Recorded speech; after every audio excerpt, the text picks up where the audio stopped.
एक ऐसा नाम जिसे सुनते ही लोग सेफ फील करने से ज्यादा घबरा क्यों जाते हैं या फिर डरने क्यों लगते हैं। सोचिए, अगर जिस पुलिस को कानून की रक्षा करनी चाहिए अगर वही कानून तोड़ने लगे तो, अगर एफआईआर पैसे और पावर के बलबूते लिखे और रुकवाए जाते हो तो, अगर पुलिस कस्टडी ही किसी के जिंदगी का आखिरी पड़ाव बन जाए तो, वर्दी की धमक इतनी कि खुद को ही सुप्रीम समझा जाने लगे। और सबसे बड़ा सवाल यह है कि ये क्या सिर्फ कुछ आइसोलेटेड केस ही हैं या फिर सिस्टम के अंदर छिपी एक बड़ी प्रॉब्लम है। आज के इस वीडियो में हम किसी अफवाह या फिर सोशल मीडिया रील्स के बेस पे बात नहीं करेंगे, बल्कि आज हम बात करेंगे ऑफिशियल रिपोर्ट्स, डेटा, ऑब्जर्वेशन और डॉक्यूमेंटेड केस की। जी हाँ, आज हम बात करेंगे देश के सबसे बड़े अथॉरिटीज में से एक पुलिस डिपार्टमेंट की। लेकिन इन सारे पॉइंट्स पे बात करने से पहले हमें थोड़ा पुलिस की हिस्ट्री को भी जान लेना चाहिए। पुलिस को बनाया ही इसलिए गया था ताकि सोसाइटी में लॉ एंड ऑर्डर मेंटेन रहे, लोगों की जान माल की सुरक्षा हो, अपराध रुके और जो भी डिस्टरबेंस हो उसे रोका जा सके। लेकिन अगर यहाँ हम इंडिया की बात करें तो पुलिसिंग सिस्टम को ब्रिटिश इंडिया में ब्रिटिशर्स ने अपने पॉलिसी के अकॉर्डिंग बनाया था, क्योंकि 1857 की क्रांति के बाद ब्रिटिशर्स को ये रियलाइज हो गया कि उन्हें इंडिया पर फुल कंट्रोल करने के लिए एक वेल डिसिप्लिन्ड पुलिस फोर्स चाहिए। ब्रिटिश पुलिस का मोटिव ही ये था कि आम लोगों की आवाज को दबाया जा सके, क्योंकि उस समय क्रांति की आंधी चरम सीमा पे थी, जो ब्रिटिशर्स के लिए एक बड़ी चुनौती थी, जिसे कंट्रोल करने के लिए ही पुलिस को बनाया गया था, ताकि लोगों को डराया और धमकाया जा सके। और शायद यही झलक आज के भी पुलिसिंग सिस्टम में देखने को मिलती है।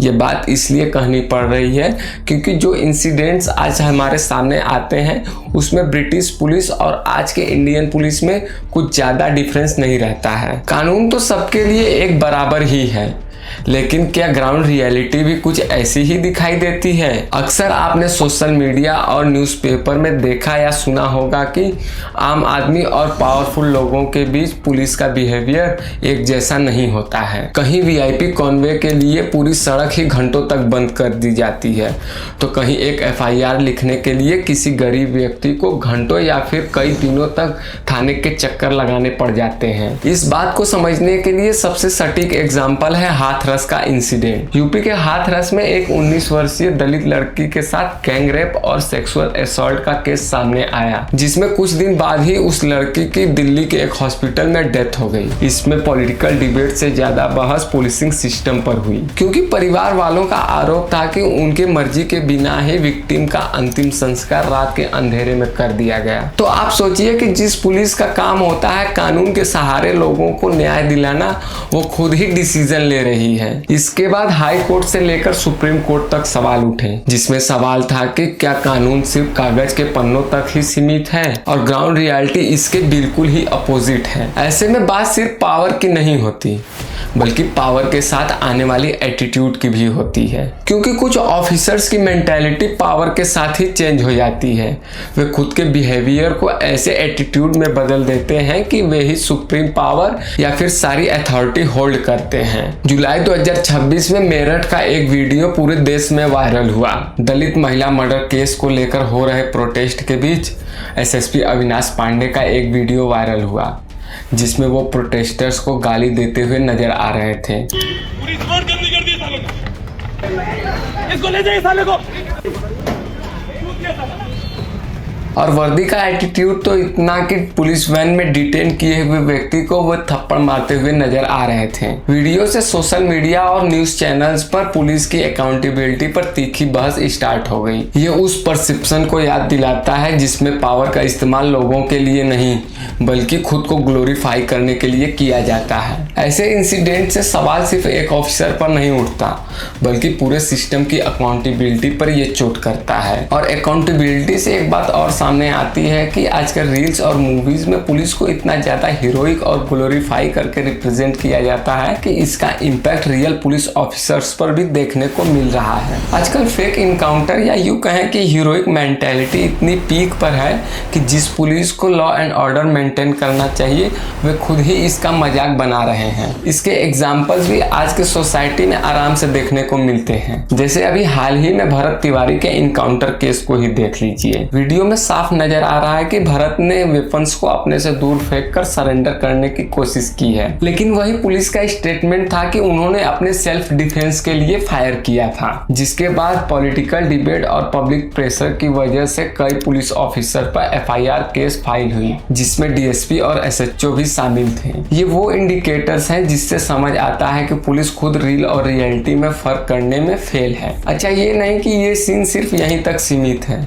ये तो हीरोइक मेंटेलिटी ही है। लेकिन सोचिए कि जो IAS और IPS रैंक के ऑफिसर्स होते हैं वो तो एथिक्स जैसे सब्जेक्ट के पेपर को पास करके आते हैं, शपथ लेते हैं कि देश की एकता और अखंडता को अक्षुण्ण रखूंगा, कोई भी ऐसा काम नहीं करूंगा जिससे कि वर्दी की गरिमा पर कोई सवाल उठे। लेकिन कुछ ऑफिसर्स ने ये शपथ सिर्फ ओथ सेरेमनी तक ही फॉलो किया होता है, क्योंकि जिन IPS ऑफिसर्स के कंधों पर पूरे डिस्ट्रिक्ट की जिम्मेदारी होती है, शहर का हर व्यक्ति जिनके भरोसे चैन की नींद सोता है और लोगों को विश्वास होता है अपने ब्रेव ऑफिसर्स पर कि वो सिटी को करप्शन फ्री रखेंगे। लेकिन जरूरी नहीं कि सभी एक ही रूल को फॉलो करते हों।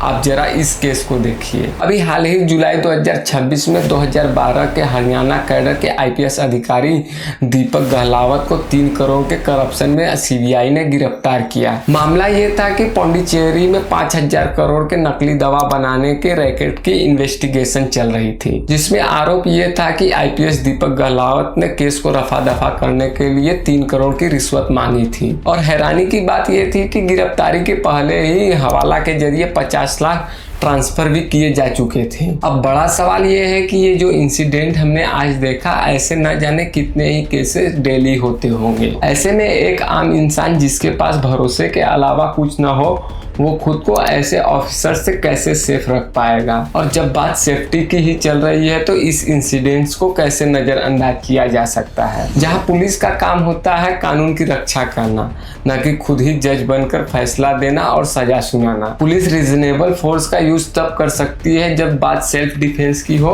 या फिर लॉ एंड ऑर्डर को मेंटेन करने जैसे सीरियस इश्यूज हो। अभी पिछले दिनों जंतर मंतर पर चल रहे प्रोटेस्ट में एक वीडियो सामने आया, जिसमें एडिशनल DCP संदीप लांबा एक निहत्थी महिला प्रोटेस्टर को थप्पड़ मारते हुए नजर आ रहे हैं। ये दिखाता है कि पावर जब हाथ में हो तो वर्दी के रसूख में बुनियादी मानवाधिकार को कैसे ताक पे रख दिया जाता है। ये इंसिडेंस इसलिए भी ज्यादा सीरियस है क्योंकि जब देश के सबसे सुरक्षित और VIP इलाके में ऑन कैमरा ऐसी घटना हो सकती है तो नॉर्मल प्लेस की तो बात ही छोड़ दीजिए। इसके बाद इन पर ना तो कोई FIR हुई, ना ही कोई बड़ा कदम उठाया गया। सिर्फ संदीप लांबा की ड्यूटी प्रोटेस्ट साइट से चेंज करके दूसरे इलाके में कर दी गई। लेकिन ऐसा नहीं है कि सारे पुलिस ऑफिसर करप्ट या फिर पब्लिक के लिए अकाउंटेबल नहीं है। ऐसे बहुत से अच्छे और ईमानदार पुलिस ऑफिसर्स भी हैं जो अपनी ड्यूटी पूरी ईमानदारी के साथ करते हैं, और शायद उन्हीं ईमानदार और ब्रेव पुलिस ऑफिसर्स की वजह से सोसाइटी में सभी लोग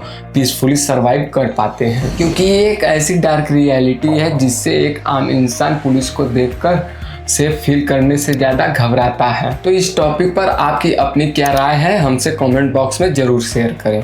और अगर वीडियो यूजफुल लगा हो तो वीडियो को लाइक और चैनल को सब्सक्राइब करें, ताकि ऐसे इंफॉर्मेटिव वीडियो आपसे कहीं छूट न जाए।